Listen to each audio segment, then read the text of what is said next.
can't believe we've had 94 shows. Amazing. So we have in studio tonight. Tonight is an interview night. We have interviewed members of the bands. Let's call it the bands gone by, past and present. And today we have in studio with us one of the drummers of Schlock Rock, who has the distinction of having been the #1 drummer for Schlock Rock in America, and then when he made Aliyah, became the #1 drummer for Schlock Rock in Israel. Welcome to the show, Mike Roth. Thank you very much, Lenny. Thanks for having me. So good to be here. It's my pleasure. It's my pleasure. It's great to have you. Just for everybody out there, we're here at the Four Corners Project.org studio here in Beit Shemesh, Israel, and Mike is in Modi'in. Isn't that correct? Yes. I think last time I said you were from Efrat, and you looked at me strange. I don't know why I did that. But anyway, so it is the 28th day of Adar, or at least tonight is the 28th day of Adar, and we are only 16 days from Seder. 16 days from Seder. So we hope you're not panicking. But for the next 30 minutes, we're going to make you feel nice and relaxed here at the Four Corners Project.org studio here in Beit Shemesh. I wanted you to remind you all that if you're watching from Facebook, give us a thumbs up, leave a comment. If you're watching from YouTube, either on Schlock Rock or the Four Corners channel, hit like and subscribe, leave a comment. And if you're watching on Twitter at Lenny Solomon, make sure you retweet it around. And today, so Mike, we have a lot to talk about today. We're going to divide our show up into two 15-minute segments, and it always goes very, very quickly, as all the guys in the band who have been on attest to. But let's start with your musical upbringing. When did you start playing drums? And tell us a little bit about that. Sure. So I started taking formal drum lessons, when I was 6. My dad was a little bit of a drummer. He had a small simcha band, and he had drums. And I started taking lessons with Mr. Ed Banks at Robbie's Music Store in Little Falls, New Jersey, when I was 6. And wow. And I took lessons for about 3 years. The first song that I ever learned to play on the drums was "Hey Jude." Really? And that was the first song, and it's a really great song to.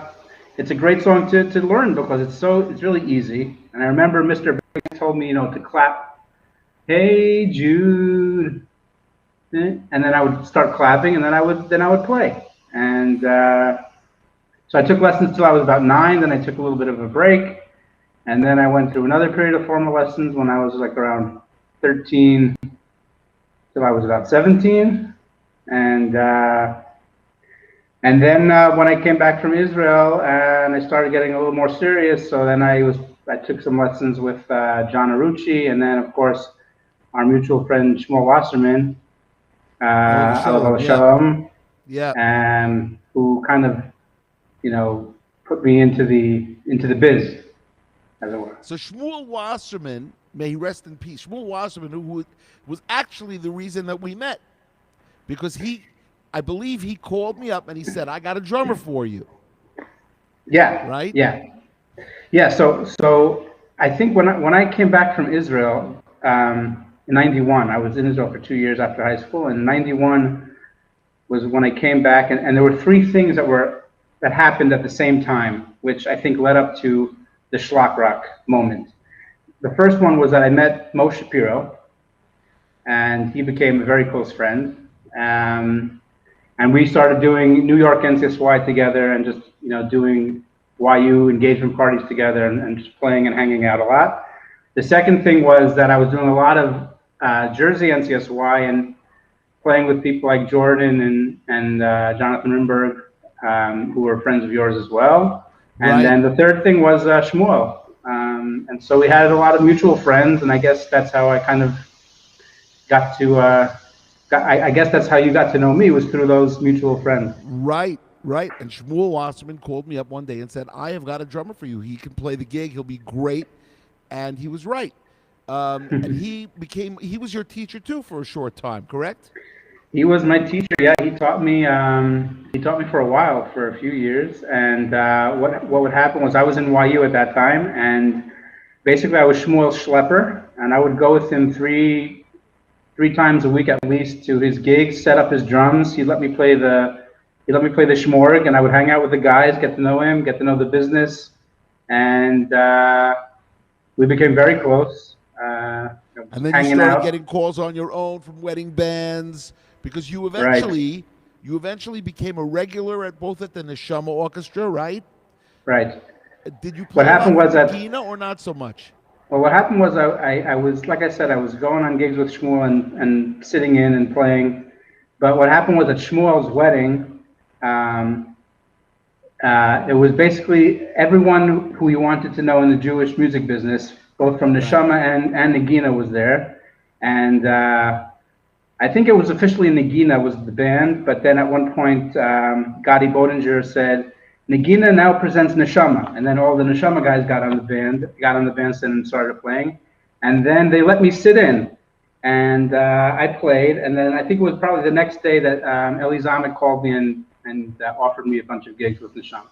So It's amazing. And then happened. eventually you started playing for Navshenu also with Jonathan Rimberg, correct? When Yeah, that Jonathan was a went little over bit there. later. Right. When I was after I moved to Israel, so we'd come back every summer, and my main gigs were with Nafshenu. Of course, now the industry has totally changed. Completely, yeah. You know, And it was hard to get. It was hard to get into the business here. I tried to get into the wedding business, the simcha business here when I came, and it was very difficult. Interesting. Well, you're in the simcha business with Shlock Rock, as you know. And we have That's to all talk that about counts. now your experiences in Shlock Rock. But before we do that, I want you to tell us, you went to Israel for the... Well, first thing is I want to give a shout out to our associate producer, Judy Hertzfeld, who's in the house. And, of course, Judy lives in Clifton, Passaic, which is where you're Okay. from. Yeah, I grew up in Passaic. You grew up in Passaic. Mike Roth grew up in Passaic. Now, the thing is, you went off to Israel and you did something that not many people do, which is as soon as you finished your first year, I believe, it was either your first year or your second year, and you went to the Army. Yeah, I did. I was a year in Gush, and that was '89, and then I stayed another year to do the Army, right? Which is unbelievable because most people, if they're going to stay a second year, they might go to Hebrew U, they might go to Bar Ilan, they might stay another year in yeshiva.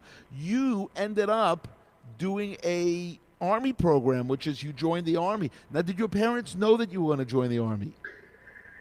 So I obviously had to tell them, and they were very supportive. It's actually it's pretty common, I think, now for kids to come and do the Army. Back then, for Americans to stay another year and do the Army was very rare. A lot of the British kids did it, and some South Africans also. Americans were almost. I think I might have been the only American. Maybe there was one or two others. But that was that that. must have been an unbelievable experience for you. And the first thing was you probably spoke Hebrew perfectly. You probably spoke Hebrew perfectly by the time your second year was over, being 9 months in the Army or a year in the Army. Yeah. When I went in, I didn't know anything, and when I came out, I spoke pretty well. Yeah. It's unbelievable. That's really the way to learn Hebrew: is you immerse yourself in the Israeli culture and the Israeli society. If you're most Americans, we make Aliyah and then we go to the enclave. Little America is called Beit Shemesh or Chashmonaim or Modi'in or Efrat or Anana. And we stick with the in the street where they speak English. It's very funny. In my neighborhood, there was an Israeli couple lived on our block. They had 3 kids. The third kid spoke English like an American. All they did was speak English in the streets. She learned how to speak English. It was now she's a lawyer. I think she's going to be a judge here in Israel, and it's really unbelievable. Oh, here, look at this. Judy is writing in. Rabbi Steve Roth was the bar mitzvah teacher for my oldest son. He's Okay, 32 now. That's my So dad. your dad taught bar mitzvah lessons. Yeah. I don't know if you remember, Okay, Lenny. so We actually rehearsed a couple of times in my parents' basement. We right, we're going to did a talk about couple that. of. That's the Mikdash album. That's right. Now, but before we get to Mikdash album, let's talk about the band. So you're coming with us on the band. Now you traveled a lot of places with us. Yes. Yes. Give me a couple of stories, or at least one story. What stands out in your Wow. travels with us? Well, first of all, I owe you so much, Lenny, because I really got to see. I got to get out of New Jersey, and really, I got to go to places which I don't think I would ever have been to were it not for Shlock Rock. Places like San Antonio, Texas, or Shreveport, Louisiana, Greensboro, North Carolina. Oh my Places. God! Yes. I mean, and each place was really. What could be better for a single young guy with really no responsibilities to just be able to go out and travel and play music, and it was fantastic experience. I remember Shreveport, Louisiana, and I remember San Antonio, Texas. One of the great stories that we have is that when we ate Friday night dinner, the rabbi there was Rabbi Brett Oxman, who was a chaplain in the Air Force, one of the top Right. chaplains in the Air Force, and I think he's Right. living now in, I think Silver Spring, but it might be Denver. I don't remember because he's in touch with me. But anyway, he comes to us and he goes, in honor of the band, I shechted 12 chickens, and the bones are still outside. And I'm like, this chicken comes out of the supermarket. Yeah, There it were was a feathers character. all in the backyard, and it was like, oh my God, that Yeah, creates vegetarianism is what it does. But yeah, I still managed to eat it. I still managed to eat it over Shabbat. yeah. A lot of fun. I got to see And the you went to see Alamo. the Alamo, right? You got to see the Yes, Alamo. that's right. Yeah, I brought home a T-shirt from the Alamo. I mean, those are great experiences. Now, and Shreveport was interesting. Very, very humid place. Very humid. Yeah, Texas and Louisiana in the I don't know, even in the spring. I don't even remember what time of year we were there, but you got the flies coming off the dashboard. We really have had an amazing. You talk about you got to see, and I've been to all 50 states. I've gone. unbelievable, Me tremendous. and Eitan G, we played Sioux Falls, South Dakota when it was minus 33. Wow. I mean, and people came out. They came out to the show. It was So a really great time for me, and it was just wonderful. Just hanging around with it was just all of us hanging around with Mo and Dave Hirsch and just the guys. It was great. right, and this was Schlock Rock 2.0. You took the original band was out of the band by 94, maybe even 92, but more like 94. Mo Shapiro took over on guitar. You took over on the drums. Mike Cohen played sax. Dave Hirsch played bass. Yep. Mark Infield stuck around. Mark Infield never really left. Yeah. Um, Yeah. and he still plays with us. And that was really 2.0. Trying to think if I'm leaving anybody out. I don't think I am. And eventually, you became so busy in the wedding business that Roy Weinberger slid into the drumming slot until we moved to Israel. But before we do that, let's talk about Mikdash. Mikdash was an album that you're the drummer on. We rehearsed. Right. We rehearsed in your dad's shul, right, or in the basement The basement. Yep. of Right. your house. Right. But it was also a shul, right? You used it as a shul. Yes. We called it basement. Yeah, that's funny. So, Officially known as Congregation Eitz Chaim. To say. and that is such an underrated album. I must tell everybody out there, if you get a chance, you go online, you download the album Mikdash, and it's even on CD Baby. You can get it on CD Baby. You can get it on schlockrock.com. And it might even be on Spotify and YouTube, and I don't even know. So it's all these it's on a lot of these streaming sites. But Mikdash, it was such a different type of an album. It just All you know, original and all great. Each one. and it Great songs. reflected rock and roll. It reflected rock and roll. It reflected. It just had a lot of good grooves. Yeah. And Yona Matzah is part of our standard Yeah, Smirot for us too. Shabbat. Yeah, Every one of the Shabbat. songs Yona. Yeah, one of the songs we sing every Shabbat afternoon. That's Yona Matzah, right? Yep. And also, I think a lot of the grooves had to do with Mo Shapiro. Mo Shapiro, his influence was on this album, musically. Yeah. And maybe Dave Hirsch as well, but it really had a lot of. It was fun. It was just fun. The ninth track, which is Ki Lekach Tov, is like a Who song, Right. you know. Right. Just really everything. There's so many different musical influences in that album. Yeah. All right, so what?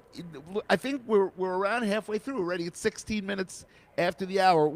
We are halfway through the show. Let me do a little bit of paperwork for people out there.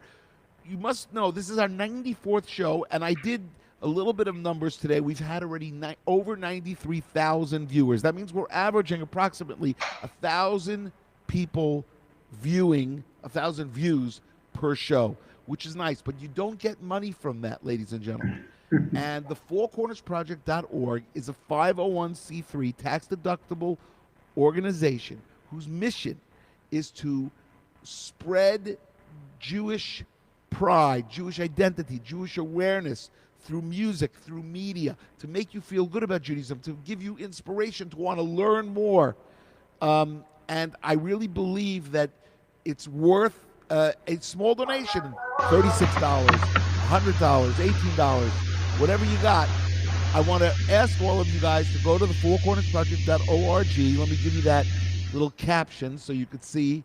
There we go, right there. fourcornersproject.org. Right? I think we can do one even better. This one is even better. Anyway, and make a donation for the year, and you will not be sorry. Okay, so that's our. In terms of scheduling, next week we're going to have a show on Monday night, on Tuesday night, and on Thursday night. 3 shows.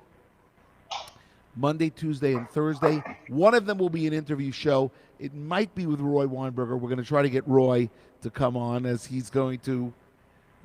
Oh, right. I forgot about Rami Strasberg. But Rami Strasberg was the sax player of 3.0. He really replaced Mike Cohen. Okay. So now you're in Israel. What year is this that you're in Israel? 2005. We come to Israel, summer of 2005. And what do you do for a living here? So you tried to get into the business, the club date business. Very difficult. It's a very insular industry. You really have to know somebody and luck out, as it were. Yeah. Obviously, that was not your full-time living in America either. No. I'm from my real job is that I'm a psychologist, and I work in Beit El, in the town of Beit El, and I run the school psychology services there.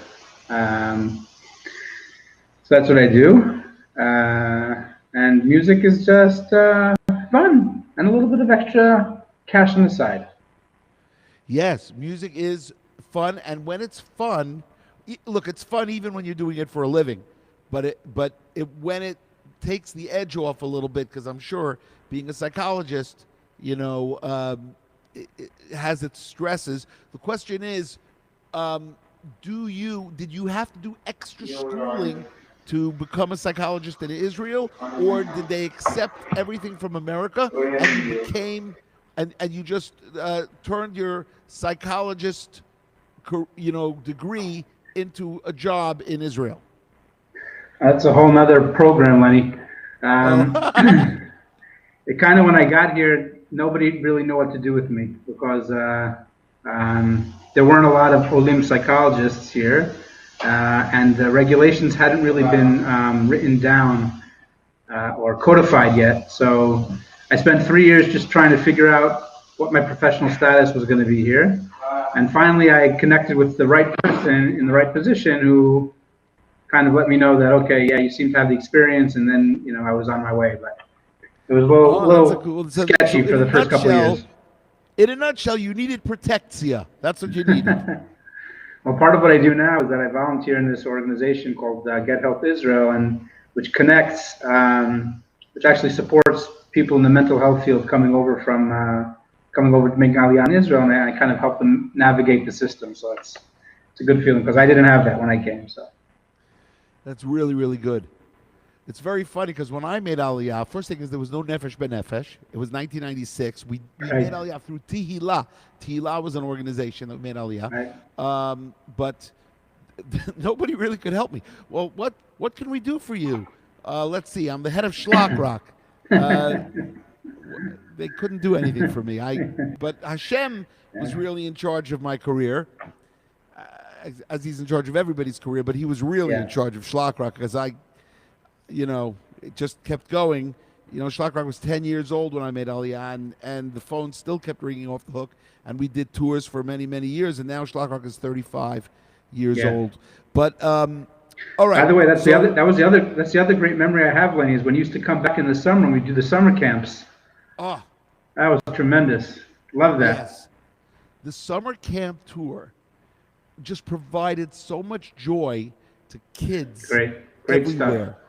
Love it. And for us, it was, believe it or not, for everybody out there, part of the thrill of being a Jewish rock musician is the touring. The touring, going from city to city, getting on a different stage every night and playing, and the kids go crazy, and you get their energy, and they react, and you're throwing energy out to them, and they're throwing energy back at you. That's part of what makes it fantastic, Totally. So you played the summer camp tours with us, but when you came to Israel, you started playing with us a little at a time. We got you back into the groove. This was what, 2005? 2005 is when we came on Aliyah, and we would do the Beit Shemesh Sukkot parties, the Sukkot festivals.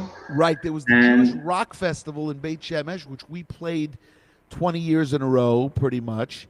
Last year they didn't have it because of Corona. I'm not sure they're going to have it this year. Well, I'm hoping they'll have it this year. I'm hoping by this summer, certainly by September, we're back to a semblance of normalcy. I hope so. Yeah. I keep asking people, when is normalcy going to happen? Will you please tell me? So somebody just told me 2024. No. I said, no. I said, we can't deal with 2024. We need a little bit of a better answer than that. So then they said, okay, 2022. The 2022 is still next January. No, things are starting to look up. I think I'm a hopeful. I think so too, and I think by this summer, and maybe even at the latest Rosh Hashanah of next year, we will be back to normal. I mean, we're already getting back into shuls, into Knesset. Right. It's So it has been challenging. I must tell you, it has been challenging. I watched this really great Paul McCartney video the other day, where he talked about him writing songs with John Lennon, and that he would come into a session, and he would be 3 hours in the studio, and they would always finish a song, no matter what. They would finish a song, and I thought to myself, I should be doing that. I should be every day, 3 hours, writing a song. Every day, writing a new song. And I just assumed that's what you do every day, Lenny. I haven't really been what doing you do. it. I think the Corona depression has gotten to me. And as my psychologist, you are by far one of the most productive people I know, Lenny. I know, but I want to write more already. It's time to do new albums. It's time, everybody. New albums. We need new music. All right. So let's talk about it. So the gigs that you played here in Israel, you played with us the Sukkot concerts. Did we do anything really amazing? I'm trying to. We did the Billy Joel. Oh yeah. We put together, Oh, everybody. that was fantastic. All of our listeners, we put together a Billy Joel tribute band, and we did a Billy Joel concert in Efrat. It was in 400 Alon people. Shvut. It was Alon Shvut, which is near Efrat. Alon Right. Shvut is actually it's In the the Gush. city next to Efrat, and it's all in the Gush. It's called Gush Etzion, the Gush, where there's lots and lots of Jews living. Of course, in Israel, there are lots of Jews living everywhere. It's but anyway, we did this Billy Joel tribute concert, which 400 people came to. It was a sold-out show, and Amazing. we practiced Amazing. 4 times for it to try to get it perfect. And we sounded pretty darn good, I have to say. And we actually have a video of it, but we've never released it. But it was really, really amazing. Believe it or not, we're already at 10:26. I must do a little bit of prayers for the sick. We right now, in surgery, I'm getting the word that Shneir Yehuda ben Shana is in surgery. So let's say something healing for him and for everybody out there. Eliza bat Sheva, Yitzhak ben Yenta, Tova bat Esther, Binyamin Yaakov ben Chava, Yafa Efrona bat Henya Yehudit, Chana Leah bat Malka Sima, Shlomo Halevi ben Esther. I think he lives in South Africa. Peril bat Esther, Rivka Fruma bat Leah Bela, Shmuel Michael ben Malka. That's our friend Shmuel Laser, who he needs our tefillot. So, and Miriam Dodi bat Chana Yochevet, and Yosef Chanoch ben Shulamit Chaya. Okay, those are our names. If any of you want to daven for them, just say a prayer for them, Psalms, Tehillim, whatever you want to do. So here we are back, Mike, in Israel. You just recently played on one of my albums, and I believe you played on a kids album too, but I can't remember. No? You didn't play on Schlock Rock for Kids Volume 3? Are you sure? Yeah, pretty sure. Okay, so then the album that you played on was called Shira Yetera,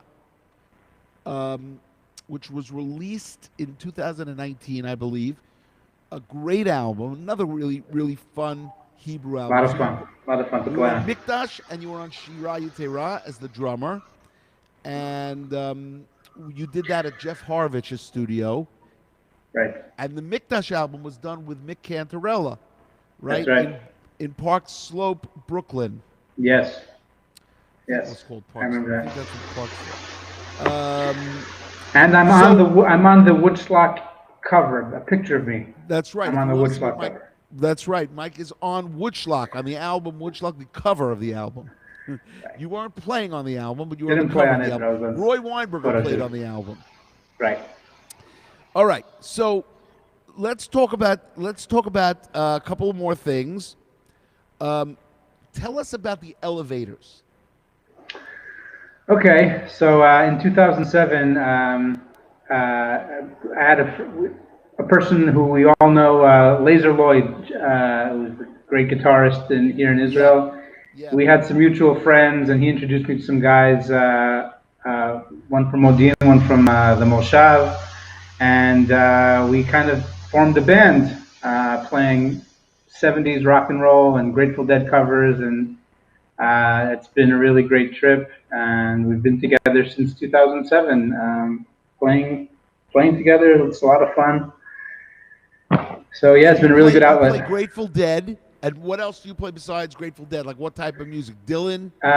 We play Eagles. We do some Eagles covers. We do some Doobie Brothers covers. What else? Yeah, it's 70s Dire Straits, early Dire Straits. Oh, that's nice. Yeah, it's a lot of fun. It's good music. Yeah. That's very, very interesting. I was talking to somebody about the 2 best harmony groups in American rock and roll. And of course, the number 1 harmony group, in my opinion, was the Eagles. I love their harmonies. Yeah. Crosby, Stills, Nash and Young also.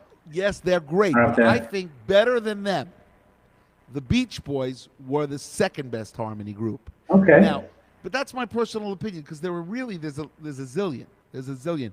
What about Yeah. Kansas with "Carry On, My Wayward Son"? Yeah. And I mean that's fantastic harmonies. Yeah. I think the Eagles were probably a little more prolific than Kansas, but yeah. But Yes, that's the thing. Kansas didn't have the it was, library, the catalog that yeah. but there's a lot of great harmony grades. But I had the Eagles and the Beach Boys as 1-2. But I'm sure other people are going to write to us now and they're going to chime in. They're going to tell us what they like. Anyway, so here we are. Let's talk about what are your goals in terms of playing music here in Israel. What would you like to accomplish? Yeah, so this Elevators project is a lot of fun, and we've kind of been shut down also because of Corona. We haven't played for about a year or so, Right. and hopefully we're gonna get back. It's really we played when we were playing together. We played about once or twice a month in different pubs around Jerusalem and Tel Aviv. Made very little money, but just had a blast playing. And so hopefully that'll come around again, and hopefully I can get back to playing with you, Lenny. I miss you. I know. Well, I know. It's unbelievable. I mean, if I would do a contest, how many gigs have I performed for people in front of me, like real people? I'm not talking about for the camera. Right now, I am so comfortable in front of the camera. I'm like a television. I'm like a television MC. You know, this is like the Mike Douglas show. It's the Lenny Solomon show. Lenny Solomon live.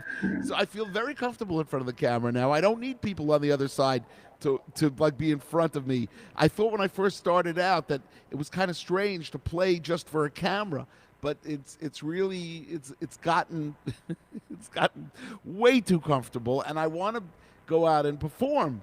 You know, Yeah. we have Yeah. we have to do some tours again, but I don't think this summer will be the summer for touring. I still think we're a year away from touring. That could be by this Hanukkah there'll be a tour to America. And It's kind of like what you said before. It's like, for musicians, they feed off crowds, Right. they need that input from playing in front of people. It's true. There's nothing like that energy. I remember playing Yeshiva University, and we were on the bill with Benny Friedman and Nissan Black just recently, and we did Minion Man. And I threw the song out to the audience like Springsteen did in Hungry Heart at the Meadowlands when I saw him. And the whole place goes, I asked the man, I saw how many Jews in this town. Full auditorium singing the chorus. Yeah. It was a Springsteen-esque type moment for me where I just said, that is energy, Nothing like it. Nothing like it at all. No, it's true. So I want to thank you for coming. I wanted to be ready. We are, as they say, in the 33-minute mark, which is great. And I want to say that it's been great having you. I look forward to playing with you. As everybody out there who lives in Israel, when we have a gig, you will see Mike on drums because he's the number one drummer, assuming that he's available. And hopefully we will have lots of fun musical experiences in the next 60 to 300 years, depending on Amen. how long, depending on what Hashem wants to do. But it's been great having you, and I want to tell everybody out there, remember, Lenny Solomon Live. Lenny Solomon Live. Show number 94 is in the books. And have a great Shabbat. We'll see you on Monday as we get 16 days to Pesach. By the time I see you on Monday, we will be down to 12 days, 13 days till the Pesach Seder. And I'm sure we will start playing Passover songs. We've got to play some Pesach songs for Shlock Rock for the show next week. So that will be fun. And have a Shabbat Shalom, everybody. And we will see you next week. Thanks, Len. Live. Thank you, Mike, for coming into studio.